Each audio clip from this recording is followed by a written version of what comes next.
Why are spring sleeves needed? Where should I put them on my springs?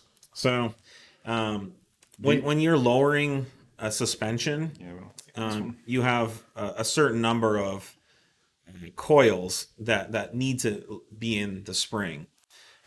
So this is an example of one of our springs. If you want to think about a spring stiffness, there's a few ways you can change the stiffness or rate of increase the compression rate of a spring. So if you think about this wire, if you make it thicker, you're going to make the spring stiffer.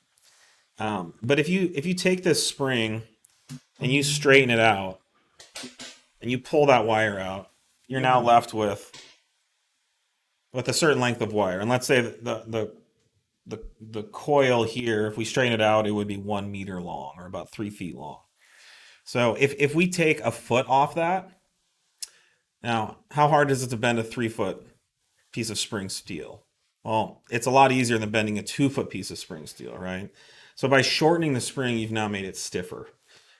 So if we're lowering a car 2 inches and we do it by taking out a coil, we've now increased the stiffness of that spring, and we no longer have control of just doing subtle spring rate changes. So we're forced to leave even though our spring is shorter, it has to use roughly the same length of wire.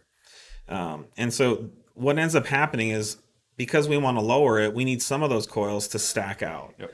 And so, you have these, and this is a linear rate spring, mostly linear, although Yeah, it's got a little bit of a a change. little bit, but you can see the space between all the coils is roughly the same. So it's linear rate. But if you look at some of our other springs, the coils on the end are much closer to each other. So what happens is when you add any weight to that, those coils stack out, and they are no longer part of the spring equation.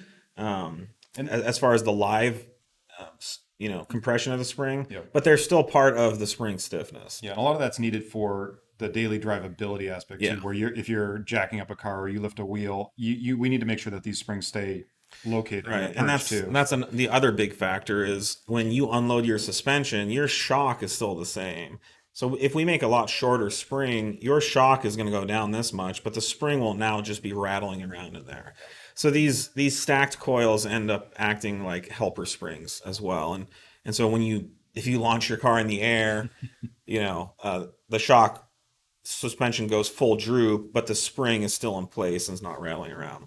So these stacked coils can rattle on each other when you're going down the road. So we developed these really strong rubber sleeves. They last a long time in this pretty torturous application, but it's a very special rubber compound formulation that we had to use that would survive this type of use.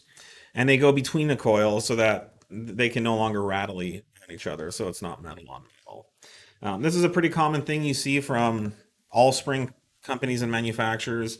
Anyone trying to develop springs for the same application as we would will need it. Some of the applications don't do it. Some of them only need it on the front.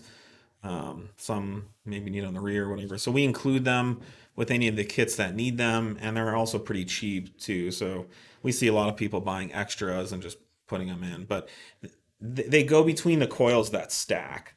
So they're going to go between the coils on the top or the bottom of the spring that are really close to each other. They're super easy to install. You just jack your car up and you can pop them in and off. Yeah, you They don't have just to take the grab springs the out. They clamshell around the spring. Yeah.